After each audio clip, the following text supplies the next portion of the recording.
زمونږ یو عادت دا جوړ شوی دی چې که چېرته موږ په سفر باندې یو یا چېرته یو مجلس کې یو د خلکو سره، مطلب د دنیایي یو مختصر کار کې اخته یو، نو موږ کوشش سئ او دغه ټیم کې د مانځه وخت راشي یا چېرته را باندې تادي، نو د مانځه وخت راشي تادي د دې لپاره چې ته د دنیا هغه کار لږ په طریقه باندې وکړي.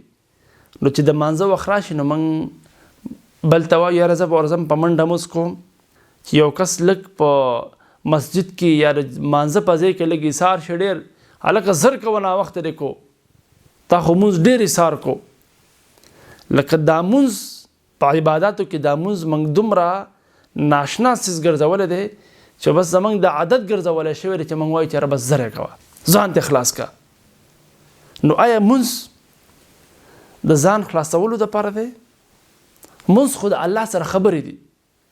د دنیا هر کار که کم یو کاروبار کې د دنیا که د یو وړوکې نه وړوکې څیز کې هغې کې احتیاط ضروري دی.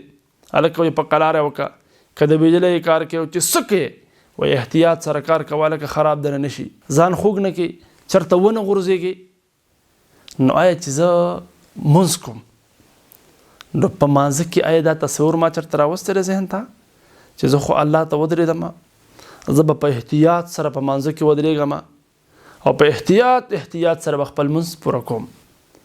خو په عباداتو کې الله ته چې کوم خوښ څیز هغه مونځ دی، د رسول الله د سترګو یخوالی مونځ دی، هغې نه موږ ځان خلاصوو.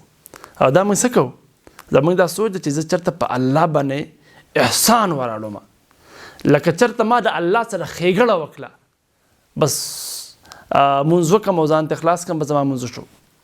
هغه حدیث کې نبي علیه صلات وسلام دې ته هغه مونځ ویلی دی لکه وایي د کارغه په شان د ټونګې وهل.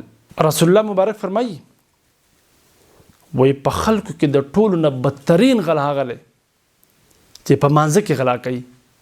صحابه سوچ وکړو، تعجب یې وکړو چې په مانځه کې څنګه غلا کوي. نبی علیه صلات وسلام فرمایل چې په مانځه کې غلا داره چې د هغه رکوع او سجده صحیح نه وي.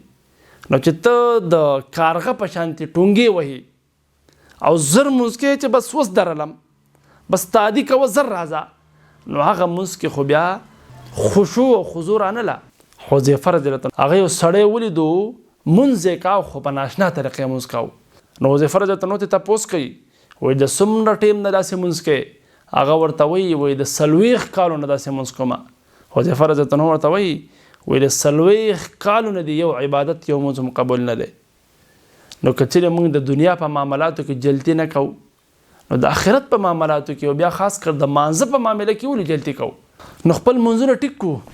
یو سړي به ټول عمر مونځونه کړي خو د هغه به یو مونځ هم الله قبول نه کړي. ولې؟